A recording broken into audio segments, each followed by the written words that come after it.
Welcome to the Beacon Podcast. Debra Jayne East and Ari Kopel are voices in the wilderness for positive change and a better future. Thank you for listening. And now, here are your hosts.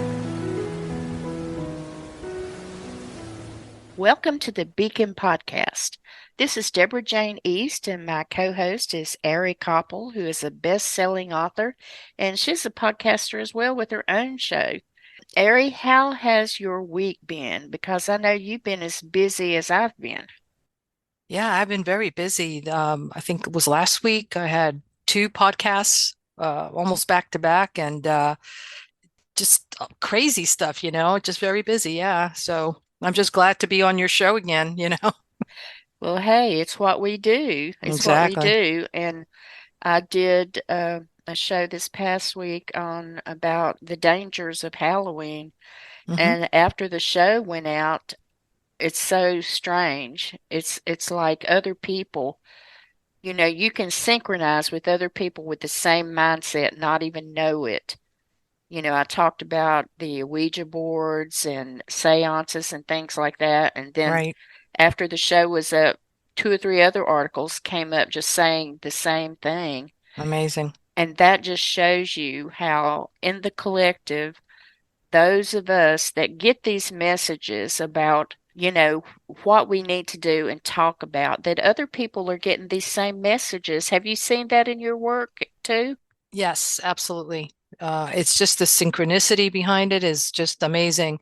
So yeah, we're getting messages and it's going into the collective and a lot of people are in tune and they're putting the same message out, which validates, our own, knowing about these things. So I'm glad you did that show, Deb. I really am because it was very, very important for people to know the dangers of this particular day, Halloween. People think it's a lot of fun and candy, but there's something more sinister behind it. So I'm very, very glad you did that. You're exactly right. And I was hesitant about talking about my own experience with the Ouija board, but it was such a powerful thing that happened. It was like, I felt like you seen these little rat terrier dogs and they'll grab something and shake it like that, toss Yeah. it around a toy and play with it. I felt like God did that to me. Mm. I felt like he got me and shook me and threw me around and said, "That's a no, no, no." Yeah. But it was it was actually a terrifying moment. So if you haven't watched that podcast on the dangers of Halloween, you can go on our Facebook page and look at that. But today's topic, let me say, I think it is a powerful, powerful show, not because that me and Ari thought of it, but because it is something that is out there in the collective. Our topic today is going to be manifesting. So, when I was doing research on this topic, I found out from March to mid July, Google searches for that term have skyrocketed almost 700%. That's like amazing. I know. So something is happening. I believe people are so disappointed with what's going on in the world. They thought, hey, we got to do something to change this. So Yeah. Yeah. I knew then, I thought, yes, this is the right direction that we need to go into. So, first of all, what is manifesting? Okay. Manifesting is the act or practice of bringing something into your life through belief.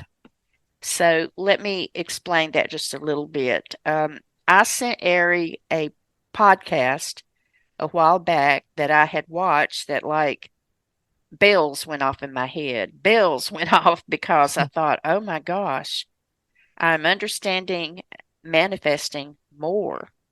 And what I watched was about a guy named Jeff, and he spoke to the native elders, and they shared these tools with him about manifestation. And a lot of the indigenous cultures, they do this a whole lot, and it's even mentioned in the Bible. So this guy named Jeff was asked by an elder if he would go with him in a sacred place. And because there had been a dry spell in the land where they was at, I think it was Taos in New Mexico, and they had no rain. Their crops were drying up. They had no water to drink. There was all kinds of problems. So Jeff said sure because he felt like it was a privilege. So he got together with the elder and they traveled to a location that was sort of like a ancient site that they considered sacred. And so there was a large stone circle. They went inside the stone circle, Jeff and the elder. So Jeff, the elder didn't say anything. He just sat down and closed his eyes. So Jeff thought, well, I'll just meditate. So he closed his eyes, and after, 15 minutes, the elder said, okay, you want to go get something to eat? And Jeff opened his eyes. He thought, what? Already? He said, so did you pray for rain? The elder said, no. And Jeff thought, well, what did you ask me here for? And the elder explained, he said, if I prayed for rain, that he was telling the universe that rain was not there. So what he did was he visualized how the rain would feel on his face. He visualized the smell of the rain. He visualized the land being replenished. He visualized tasting water. And as I'm saying this, I'm getting like the chills, because Mhm. what he did, he communicated to a realm that was based on feelings and not commands. Sometimes when we pray, we say, God, give me this, God, give me that, God, do that. It's all commands. Anyway, that really struck Jeff. He went, oh, wow. So they went to get something to eat. And right after they got something to eat, so what happened? What do you think, Ari? It started pouring, It probably. started pouring. And so immediately I connected what this elder did with the verse it says in the Bible. Bible says, pray, believing in faith you have received. Mhm. Now, this is spiritual technology. So I was so excited about this because I know Ari has talked about this before. She's interviewed guests. She's done all kinds of research on this, and plus, she's written books. So I want to turn over now to Ari because she knows a lot about this topic. And I feel like today there is somebody out there and they're wondering, gosh, I'm in such a big mess. I see this in prayer rooms all the time. I lost my job. My tire is flat. I've got 5 appointments tomorrow. How am I going to pay this bill? How am I going to do that? I mean, I think that about every day. How about you, Harry?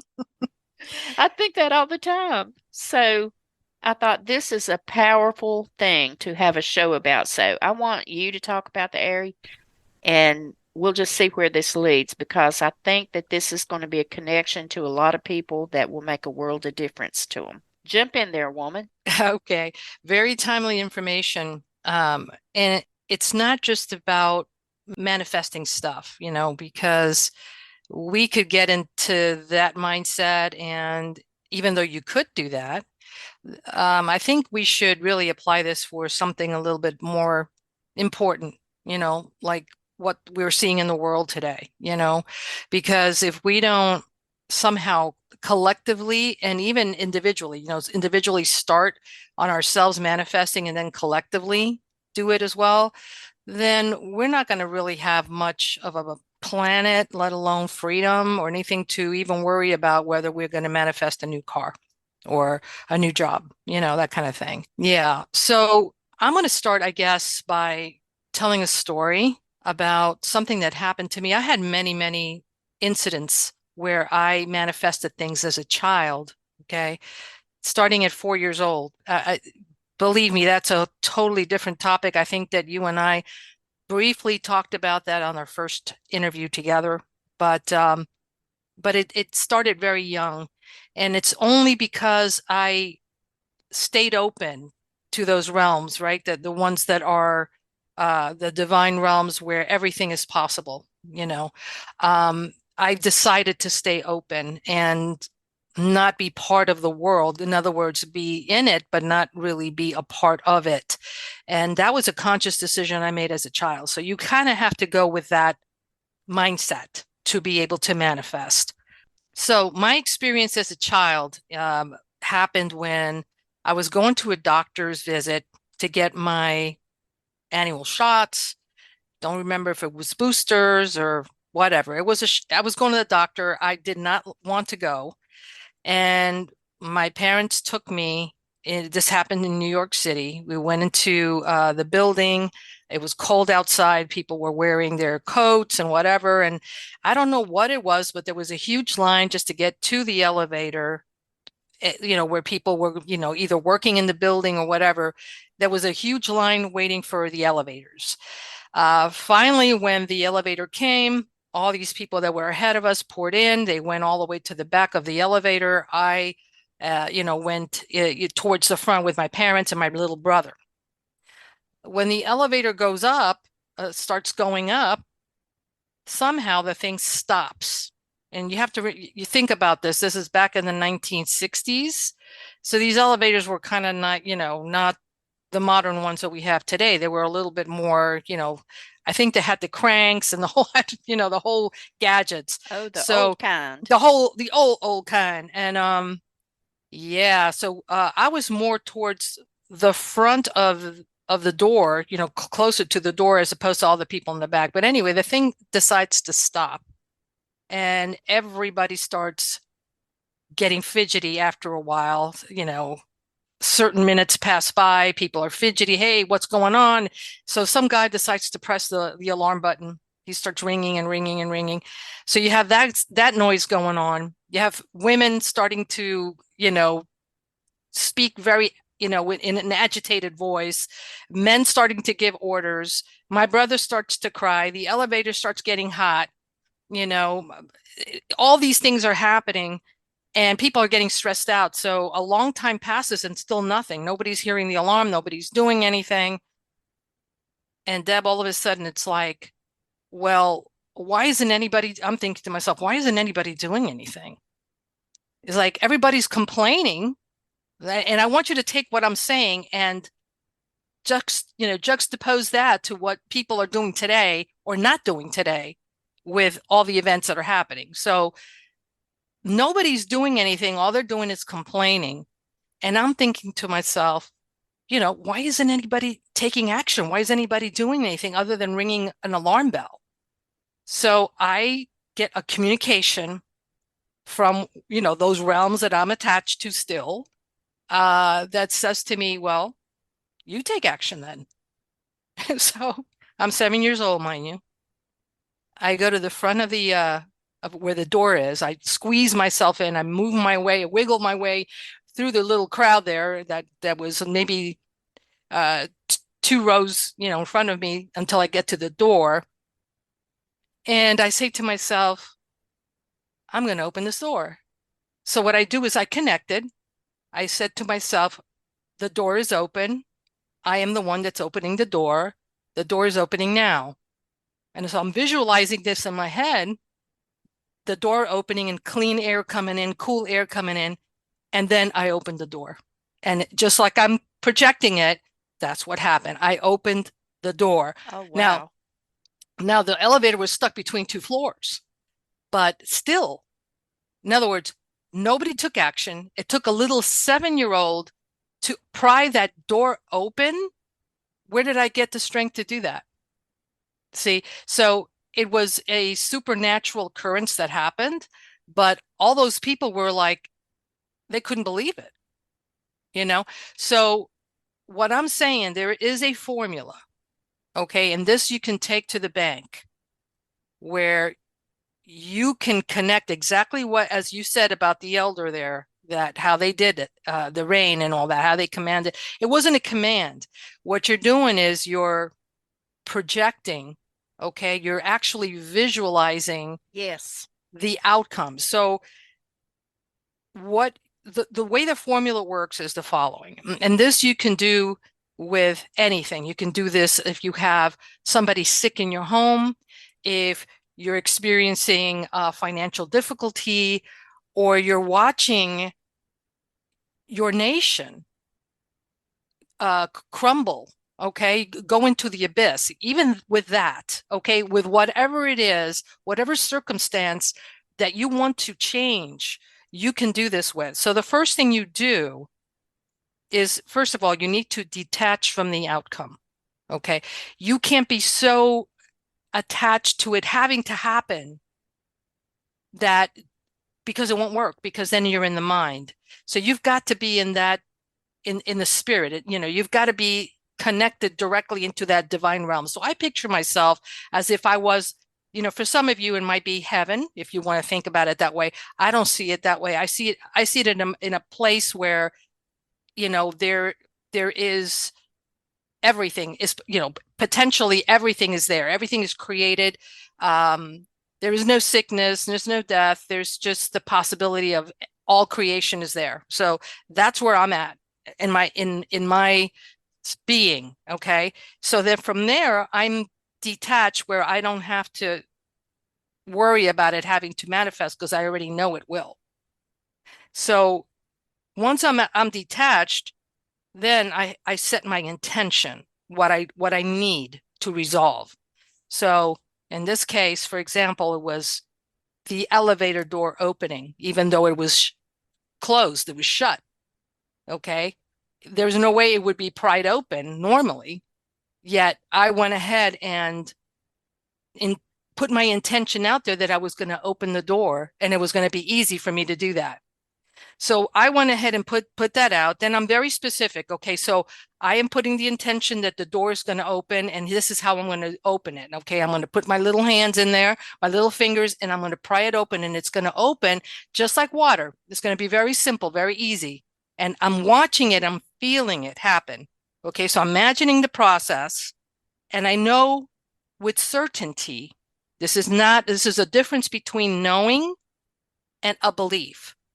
A belief means that it could happen or it may not happen.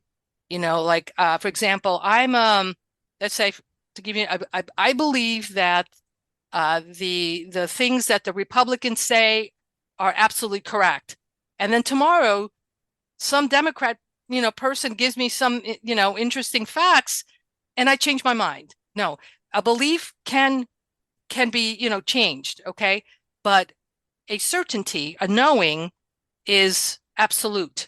You know for a fact because you've experienced it from a much higher realm. So you've got to know with certainty that that door is going to open. Okay. I know it for a fact because I'm working with a much higher power now, you see, and I'm not working for my little self because my little puny self can't really open a door. Then I feel once I know that I'm working from that knowing, that certainty, I feel joy in my heart, okay, in my solar plexus, that indeed happened. So all this is internal, okay, before I'm actually even opening anything. I'm thinking about this in a much higher level as opposed to my head. I'm feeling it in my body. I actually feel it, and my heart palpitates sometimes, and I get little butterflies in my stomach because I'm connected and it's going to happen. I know for a fact it will. Then I feel gratitude because it happened. So I've got to get that gratitude going. Yeah, I feel because you know what? When for example, I'll give you an example of somebody in your family, let's say, was ill, and you were praying over them, and all of a sudden they got better. You feel joy, right? Something manifested that changed something that was negative into something positive, and you get that gratitude. Oh my gosh, thank you, thank you, thank you for bringing Aunt Clara back. That joy, that feeling of gratitude is what you need to feel because all this is happening again in that higher spiritual level. Nothing's physically manifested yet. Okay, so you feel gratitude. Then I personally seal it with a clap, or I snap my fingers. I do something in the physical. Why? Because I'm anchoring it from those ethers down into the physical. I'm anchoring it, making it happen. Yes, it happened. Okay. Then I finish it off with an amen, or it is done. All this is before me even doing anything in the physical. It is done. So once that happens, okay, then I follow with the action. And the action in this case was to put my little fingers in there and just do as if I rehearsed in that connection to that spiritual realm. Now it's just a matter of just doing it. Okay, so now I just put my fingers and pry it open, and it opens up easy, just like I imagined it, easy, and it opened up. And that's the way I've done everything in my life. These are the Wow. steps. It's you have to have a sense of detachment because again, you're working in faith, right? If you're if you're attached to the outcome, then you're working with the mind, and the mind is very limited. So you've got to let go and let God. Do you follow what I'm saying? Yeah, a couple of things come to mind. Sure. First of all, I went to a zoo one time and I saw this huge, huge gorilla. And all of a sudden, he went over, picked up a tractor trailer tire, and he twisted it into a figure eight. And then he took it like a frisbee and he flung it, and it went 400 or 500 yards. I mean, it went flying through the sky. And there was a man standing up front, and the little boy said, "Dad, how can that gorilla do something like that? Because a human can't do that." And the little boy's father said, "Well, he doesn't know that he can't do it. Exactly. He doesn't know. He doesn't limit himself." Exactly. So I think what you said, it's very important not for us to limit our beliefs. And you're saying manifesting is about becoming your vision in order to attract your vision. Is that what you mean? Yeah, it's pretty much that. Going back to the elder, okay, to give you an example. So everybody thinks that you, at least the other gentleman, I forgot what if you mention him by name, the Jeff. gentleman Jeff. All right, so Jeff thought that we were going to go into the circle and sit down and pray. When you pray, you're again coming from a lack. So you're stating that, okay, I want this to happen because I don't have it right now. Whereas the elder's approach was, it's already there. It's just a matter of receiving it, right? So you Hmm. receive it by visualizing it. It's already there. Um, there's this thing called, and for the audience who is not aware of what this is, this is almost called the Hall of Records in the astral world, and astral is not always a negative. Okay, it's just a different dimension. Um, there's this thing called the Akashic Records, and it's almost like a library where everything is imprinted. Because remember, we're all energy, we're all frequency. Basically, the whole universe is frequency. So any intention, any thought, any action, this is all imprinted because everything has its energy signature, and it's imprinted there, and it can be played back almost as, remember those old cassette tapes Oh that yeah, I've that you got play plenty in back, my drawer. right? Okay, so similar to that, right? It imprints on the tape, and then you can hear back, music or a recording, or you could see a movie or whatever.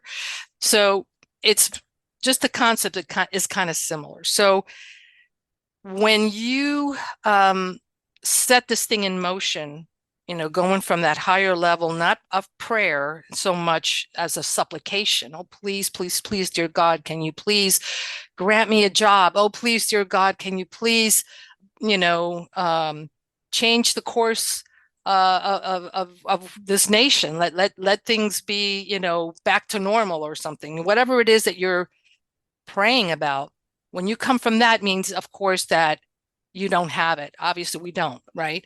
But Right. when you come from the point of view of, oh, we have it, this has already happened, it's done, okay, then with that, everything that I just mentioned, putting that frequency. And the reason I say you've got to put emotion in there, you've got to say, you got to be in gratitude, you've got to feel joy, you got to clap or do some kind of physical, tap yourself or something, just so that you can feel it in your body and physical response, right? anchors it Right. into this reality, what happens is that it records that energy, that frequency records into the Akashic records. It has to play back, so it has Is to this manifest. related any to the law of attraction, Ari, do you think? Yes, yes, Okay, because I've had a lot of people ask me about the law of attraction, and people may remember the movie that came out called The Secret. Do you remember that correct. movie? Of course. Right. So you attract what you manifest. And, this also goes to confidence.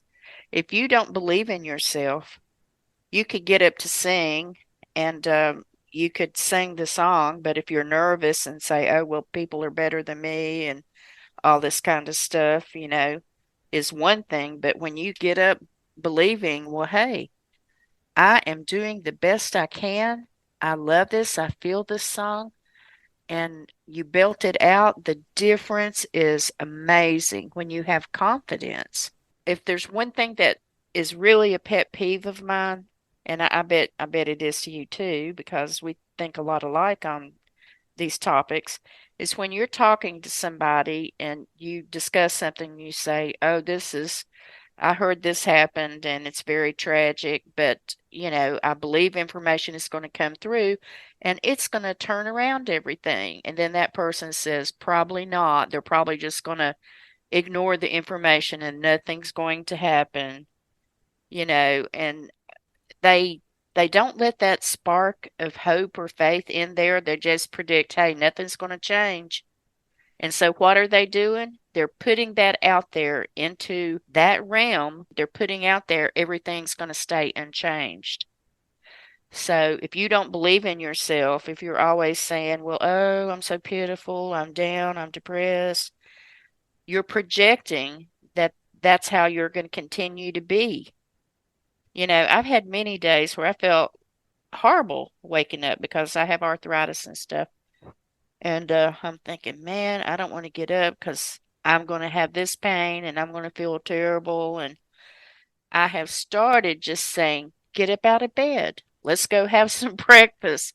I'm not projecting in my mind that I'm already going to feel bad. Why? If I project more of a positive thing, like, hey, I need to go through all my morning things, do this and this. Before you know it, it's sort of like mind over matter. Mm-hmm. 2/3 of the day went by. I've got things accomplished. Yeah, I had some pain, but I worked through it. So attitude is very, very important. I'm glad that you touched on that. Yeah, and a lot of people, it's like you can have a choice of waking up in the morning and, oh, poor me, poor me, or hey, I have a presentation or a job interview, and I don't think I'm that qualified, and I don't think I'm going to land it. I'm sure there are better people than me, and whatever. Um, I strongly suggest we all stop that because we have the ability to even be better than the people that we deem are superior to us. And the way that I've known for a fact that there have been people that have been paralyzed. They would have been paraplegics the rest of their lives. Oh, Um, yes. but they had the knowledge, this knowledge that I'm talking about, the wisdom that I'm talking about, where they're actually in their mind as they're paralyzed and told by their doctors in the hospital bed that they'll never walk again. Um, they internally started working, visualizing themselves walking, running, doing everything that they normally did prior to whatever, accident caused their situation. They go ahead and start practicing in their mind, uh, and feeling, remember all the formula, feeling as if, they're actually doing it. So they're basically connecting their neurons, their memory cells as to what, how it felt to move, how it felt, how their toes felt when they wiggled it in the sand, all that. And all this is internal. And there have been people who have actually healed themselves. They're no longer paraplegics, but they're walking around and moving and using their body completely healed. Okay. Now, these are very similar to the miracles that even Jesus performed, because, and I could tell you personally, I have healed people using the same technique where a person has come to me, and it's in my book. I mean, all this information I'm giving you is really detailed in my book. Step 1, step 2, step 3, with all these different incidents, which I didn't put all of them. I mean, for the sake of keeping the book, where it's, readable in maybe a day or two. But there's been plenty of incidents where I've been able to heal people using that technique on others, because the technique can work on yourself or can work on others, or can work on, for global, benefit, where the situation that the whole world is experiencing right now.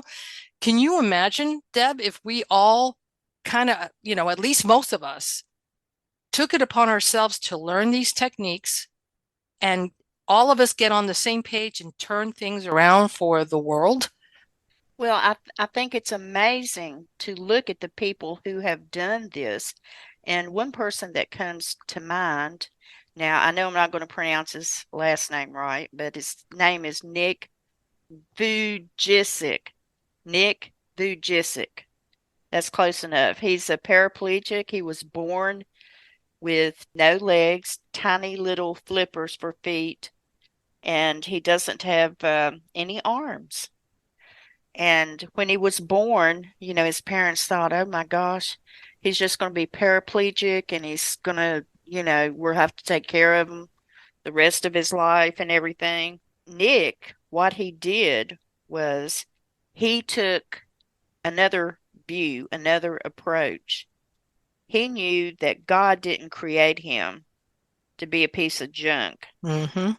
So he used this to start on a path of believing in himself, going to schools, being an inspirational speaker, and he is known all over the world. He is one of the best inspirational speakers that there is out there. And he makes jokes about himself. He has like a little skateboard he gets on at home and all this kind of stuff. And when he gets up and does his speeches, he said, my parents said I would never get married. Nobody would want to take care of someone like me. Mm-hmm. He said, guess what? I'm married. I have 2 children. And he said, Wow. my wife is hot.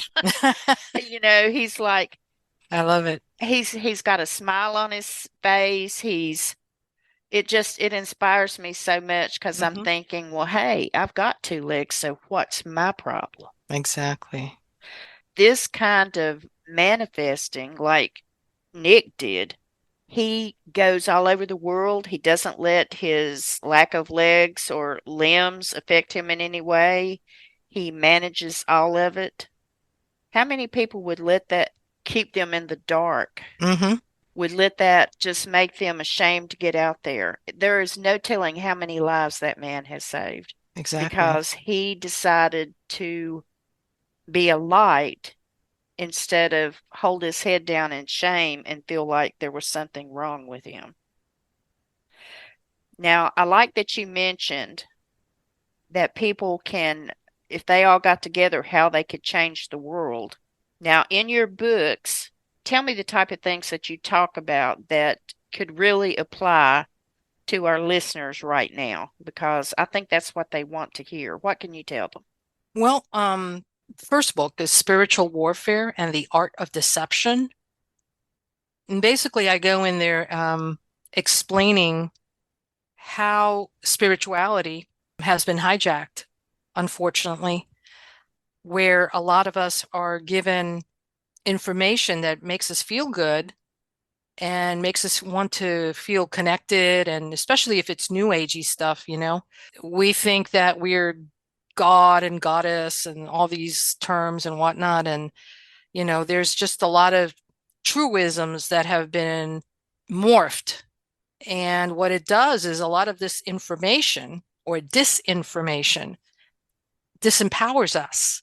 So I give a whole list of different buzzwords that are used and how the dark side loves to manipulate the way we think, our behavior, and everything by using these buzzwords. And once we accept these buzzwords as being part of the culture of that particular spiritual path that we've chosen, we become really ineffective, where we are pretty much standing down. We become apathetic. We think that everything is being taken care of in terms of our spiritual reality. Everything is being taken care of by either angels or extraterrestrials or whatever. And so, and even white hats. We're that's the buzzword now. If we don't want to be spiritual about it, white hats are taking care of everything. So that what happens is that we really become slaves, Oh, to yes, I agree. whatever is actually trying to take over. And there's a lot of, that's a different topic altogether as to what is actually taking over, but it's not very, very nice. But my job here is to wake people up. So spiritual warfare and the art of deception talks about how we're being deceived and the things that they're doing to deceive us so that we are enslaved. The second book is Getting Back to Source. That one gives you it's almost like a manual on different steps that you need to take to shield yourself from these nefarious forces, because a lot of them are really demonic in nature. This is the powers and principalities that are talked about in the Bible. We're fighting that kind of spiritual war. Again, it's more spiritual war than physical, but it comes and trickles into the physical because that's where we are. We're incarnated here, right? So this particular book then gives you all the tools that you need to shield yourself, to protect yourself, to be able to manifest positive things in your life. Again, whether it's financial, because I gave a lot of examples of financial manifestations, of healing manifestations. And when I tell you that I have healed people, because I strongly believe that what Jesus said, that these things we can do, and much greater things. I take that to heart. I take that to heart. And so the fact that Jesus was able to heal just by the fact that somebody touched the hem of his robe, that tells me, okay, well, if he was able to do that and I could do that and more, then I take that to heart. I strongly know that for a fact.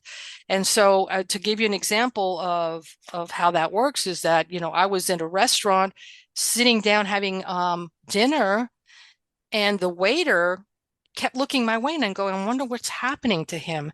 Why does he keep looking my way? And so when I was ready to leave, I got up and he came to me and he goes, Miss, I apologize, but I need you to help me. I need you to heal me. And I'm thinking to myself, wait a minute, how does he know that I heal? Uh-huh. How does this man know this? And so he asked me, please, please, I ask you, please, to help. And it just broke my heart, the fact that he was asking me. And so I grabbed his hand and I said to him, and then it's when I connected with him. I said to him, what is wrong with you? And he goes, I have brain cancer. And so I connected. I did the steps that I just mentioned before, and I visualized him healthy and alive and smiling and enjoy and living a wonderful, beautiful life. And when I felt that joy, that I knew for a fact that he was healed, I had my gratitude. I was in gratitude. I touched his hand to bring it to physicality. And I told him, you're healed. You're done. It's done. And he goes, thank you, thank you. And he grabbed me and he hugged me. I went back to that restaurant months later and I saw him and I said, how are you? He goes, I'm great. I'm great. I went to the doctor and they didn't find anything. Oh, wow. Yeah. So, I mean, and like that, I have had many, many examples. So, why am I saying this? Is because it's all in the book. All these techniques, they're very simple to follow. A lot of them you probably already do. I'm talking to the audience. You probably already do that already, but you didn't know that this was a formula. And if you follow it, this, the way that I have outlined, it's very similar to the way the elder did it. It's identical, except that I've added a couple of other things because I've learned through experience that when you bring the physicality, when you tap or when you clap or when you do something, you're actually anchoring it from the ethers, from the divine realms of creation. You're bringing it down to physicality, and that's when it manifests. Because again, like I said, it's like the frequency goes into that magnetic tape, in the Akashic records. It has no choice but to play back.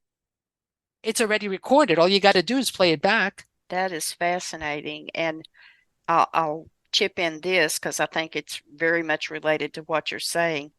When we stop believing, then that's when we lose hope of accomplishing our dreams. Now, what you're talking about, this is not like us having a genie in a bottle. It's not like that.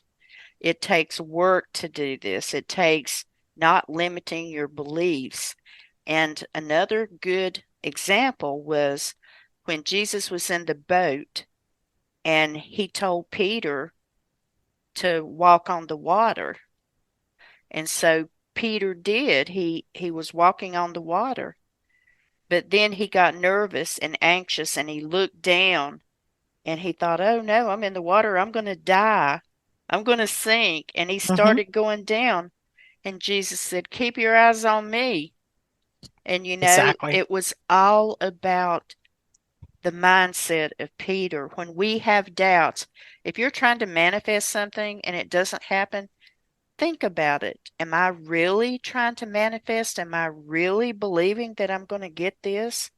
Because we are just frail humans and we are our own worst enemies sometimes. Oh, yeah. I know the first time that I decided to write a book, I'd always wanted to, but I'd never started it. But I went through a really depressing time. I was basically almost suicidal, and I was walking outside, and I don't know why. I reached down into the grass and I pulled out this heart-shaped looking stone. And I didn't see it. I don't even know what made me do that. But when I picked that stone up, I heard a voice inside me say, "Even though your heart is broken, it is still a heart and you can still love." I knew then Wow. that I needed to accomplish my dreams and my Mm-hmm. goals. I immediately knew I was going to get my book published, and I hadn't even written it yet. I thought, I'm going to have my book published. I better get to work. It's going to be published. And within 3 months of me finishing the book, it got published. All right. It got published See? because I mean, I hadn't even wrote the book and I already said, "Hey, it's going to be published." Mm-hmm. That was a clear thing to me that I needed to believe in myself. And it goes back to that verse, pray, believing in faith that it has already been given to you. And your Exactly. book, I tell you, can you tell me some of the comments or things that people said about your book after they read it? I don't have the comments in front of me. I know that they've been extremely positive. A lot of people, I remember at the very beginning when I started reading it, the comments, I mean, people were making comments like, "This book has changed my life." Other people have stated that they've read the book several times because they just, it's like almost like when you read it, you get the first amount, the first top type of information that you need. You read it again and then you get something else, and you read it again and then something else manifests for you. So it starts answering a whole bunch of questions. So, as you start progressing down this journey of trying to manifest and get empowered, because that's what the book is about. It's about empowerment. Why? Because we're spiritual beings. We happen to be in physical form, but we have souls. And because we are connected to the divine, because we've been created in the image of God, we have that spark of God. And all this book is doing is reminding you who you are, and triggering that spark again, and basically making you aware of all your powers and all your abilities. A lot of people don't know that they can do all these things. And again, Jesus came here to show us the way, the fact that we are, one with God. We were created in the image of God. And again, all those things that he did, we could do as well, and do much more. So this is the message. And the book is basically there to remind everyone what we need to do to get right back on, on the path, to empowerment, and to be that divine being that we were to begin with. We just lost, the whole focus, because we're in physical form and we have to work, and some of us, just we're dealt bad cards, and we think that, oh my God, this is what a terrible life. And in reality, we can change that in a heartbeat if we knew how. Right. And so again, this book is to show you how to get back on track, to Well, empower you. when I was reading over reviews, one of them really just stood out to me. And when I read that, I thought, oh my gosh, just this person, their whole life was rearranged. And so I wrote it down because it stuck with me. And this person said, your book confirmed to them what the Spirit had spoken to them as truth.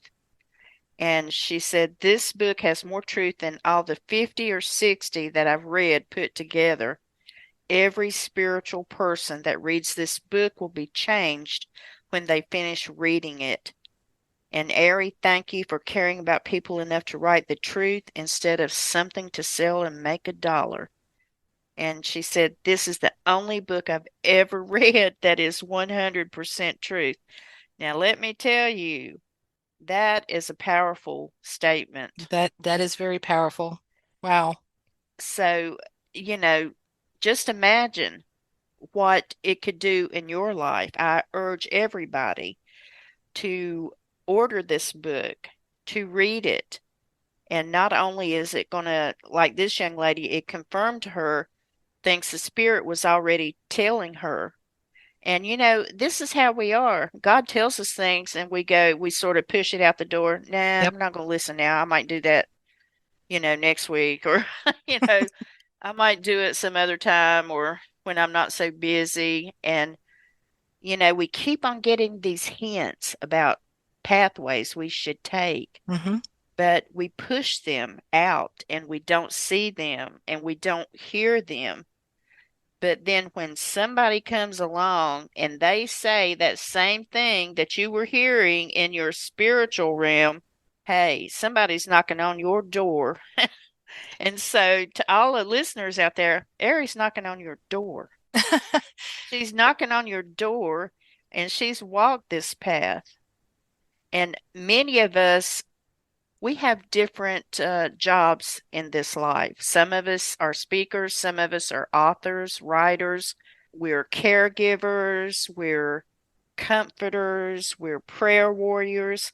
When you find out what you're supposed to do and you actually do it, whether you think you can or not, all you have to do is be willing, and that path will get more defined. It will have more direction, and you will have more of a map about what decisions you need to make. That's why this book is important. And we want to give you these tools so that you can accomplish those things and not have to be so behind. I know I've been stubborn sometimes and have not did things, and then Yeah. I'm thinking, why am I in this rut? Do you ever feel like that, Hmm. Ari? Oh, sometimes, absolutely, yes. I know that sometimes I feel like that, and then I'll talk to Ari and I'll go, "Oh man, that's what I should be doing."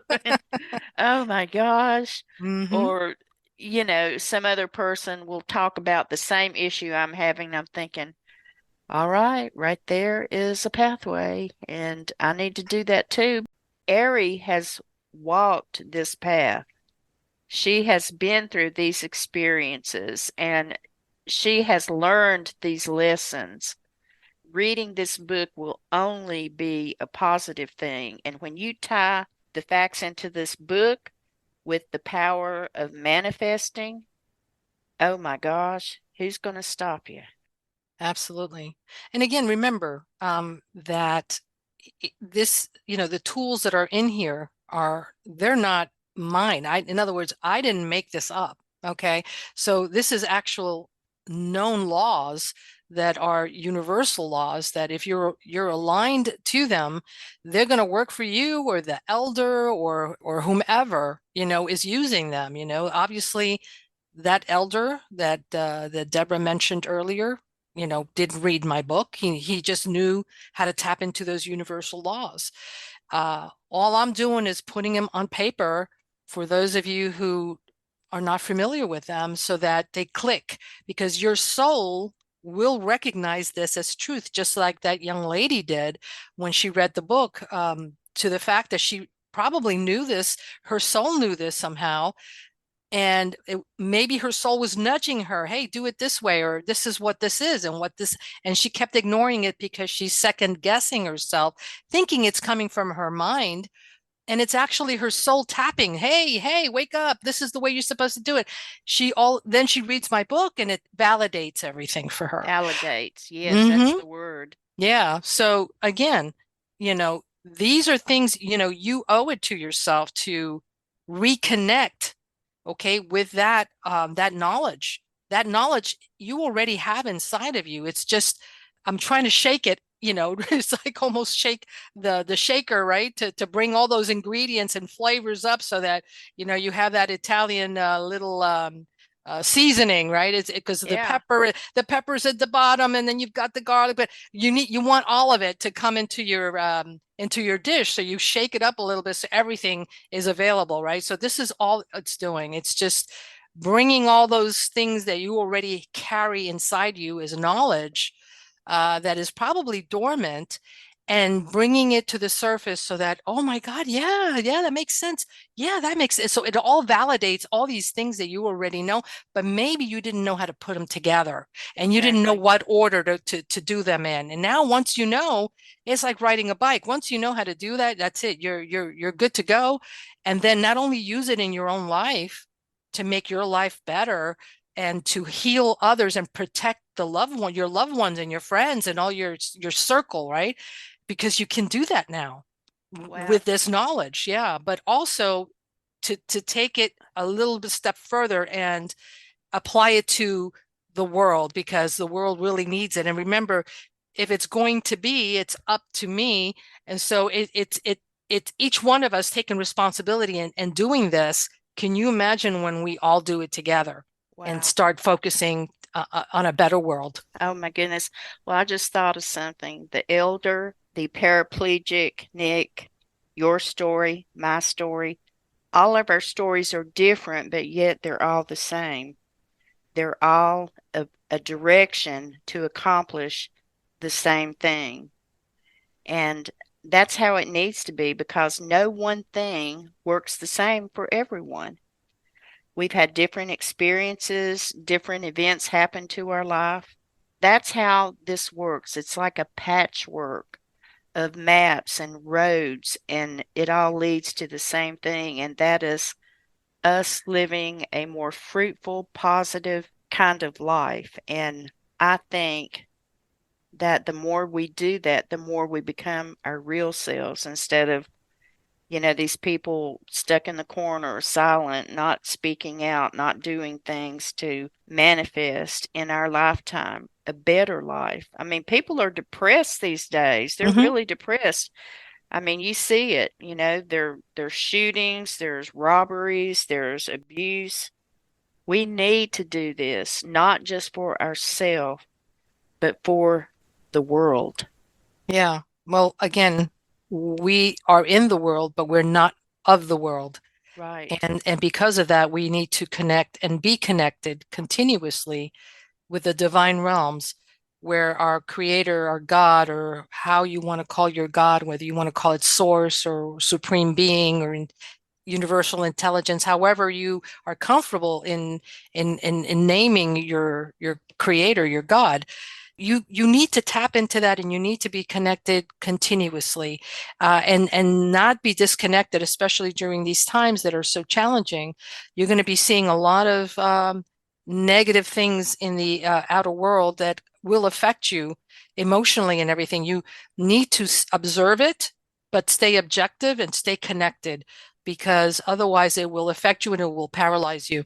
Amen. You're exactly right about that. I've been there. Well, all of the links for Aries' books are in the description box. We have a Facebook page. Ari, you also have a podcast. You want to tell them where they can find that? Yes. So my podcast is it's on YouTube. I also have it on Rumble. For the YouTube, it's under Ari Kopel. You can look me up on YouTube. Just search the YouTube search bar and put Ari Kopel. The name of my podcast is called Shattering the Matrix, and I speak about all the different things that are keeping this paradigm in place, or this matrix in place. And I have really interesting guests that come up, very, very important people that really know their stuff and can give clarity about what's happening in the world. And you can also join my website, which is shatteringthematrix.com. It's almost like a social network similar to Facebook, where we talk about all these issues, all these topics, and there's no censoring there. So you're welcome to join and get enlightened and get up to speed with what's happening in the world and become part of the solution, because that's very, very important. Oh, wow. That's well said. So, everybody keep in mind, it doesn't happen overnight, and it does require for you to take proactive steps toward what you want. So, don't expect it to happen instantly. You just never know when one small thing you do will turn you in the right direction. Thank everybody for listening to our show. I know that this is a whole lot, but I think once you read Aries' book, that things will make a whole lot more sense to you. I just realized this. I was thinking a while ago, a few years ago, I was compelled to make this video about just this topic that we're talking about, manifesting. And I thought, why do I want to do this? I don't know. I just did it. So I'm going to attach the video at the end of this one so that you can look at it, because it goes along beautifully with what we've talked about. I'm also going to put up the images of Aries' books, so you're not going to be able to forget them. You're going to see this image and you'll know that you are drawn to read these books because they are going to help you. And I'm already seeing that, because just hearing her in the podcast has really lit a fire under my hind end, as my grandma would say. So, and I'm sorry to throw that comment, but I'm from the South. So, hey, grandmas knew what they were talking about. Yes, they did. So, thanks, Ari, for the show. Oh, thank you. We'll be back in a week or so. Thanks, everyone, for just spending time with us. And you're listening to the Beacon Podcast. Good night, Ari. Good night. You have been listening to Debra Jayne East and Ari Kopel on the Beacon Podcast. Be sure to like and subscribe to Rumble, BitChute, and YouTube to catch our next episode.